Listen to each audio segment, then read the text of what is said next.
Hello, learners, and welcome to week 4, U.S. History Foundations to Reconstruction.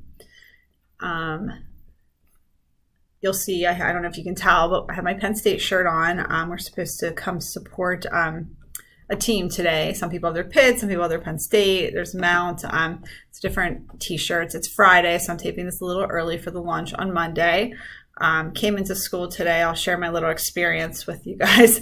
Came into school and the custodian came up to us just a couple minutes after I got in here and told us there was a snake in our room. So I'm still on edge from that discovery. He said it wasn't long and then he held his hands out like that. So I'm thinking it was probably like 3 feet or 4 feet, which is long enough for me. And I don't even want to go into the room today. So I'm sure it was a harmless snake, but still on edge finding a snake right beside my desk. So okay, so let's get started for today here.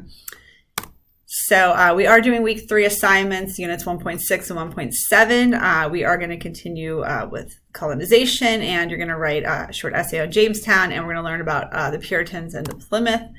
So some of the big concepts, the planning of the Jamestown colony, the Protestant Reformation, Puritans, and Pilgrims. Like I said, we're still continuing with colonization.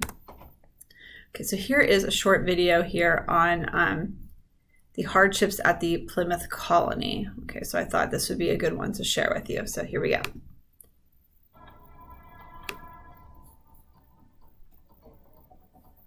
years after Ralph arrives in Jamestown, another group of English settlers lands in North America.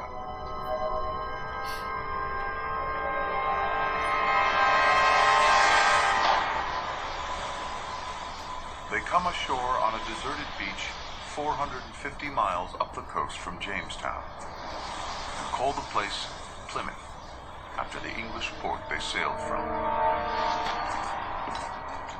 These are a different breed of settler, a group of religious dissidents with faith at the center of their lives. They made the dangerous Atlantic crossing seeking religious freedom in the New World.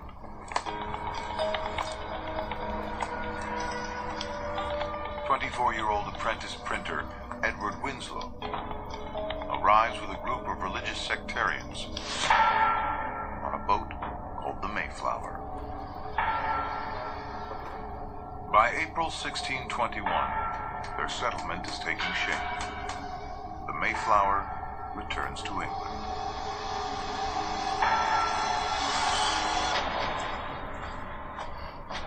The Pilgrims are on their own in an unknown land. A great hope and inward zeal we had of laying some great foundation for the propagating and advancing the gospel of the kingdom of Christ in those remote parts of the world. There are 19 families: goats, chickens, pigs, and dogs. They have spinning wheels, chairs, books, guns, and no way home.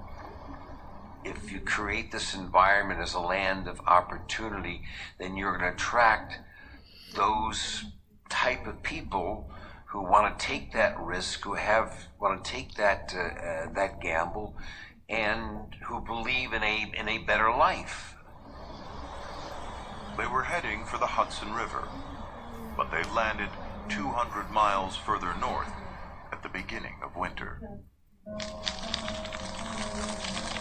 They have arrived in the middle of a mini ice age, temperatures 2 degrees colder than today. Winters are longer, growing seasons shorter.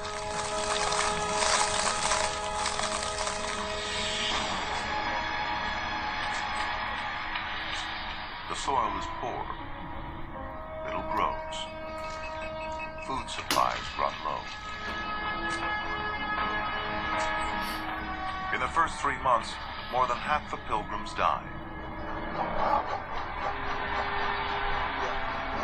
William Bradford is the governor of a community soon in desperate trouble. It pleased God to visit us with death daily. Disease was everywhere. The living were scarcely able to bury the dead. They died sometimes 2 or 3 a day. Of 100 in all persons, scarce 50 remained. At times, only 6 are fit enough to continue building their shelters. Susanna White's husband dies that first winter. Edward Winslow's wife perishes a month after. Within weeks, White and Winslow marry. They'll have 5 children. Today, more than 10% of all Americans can trace their ancestry back to the Mayflower.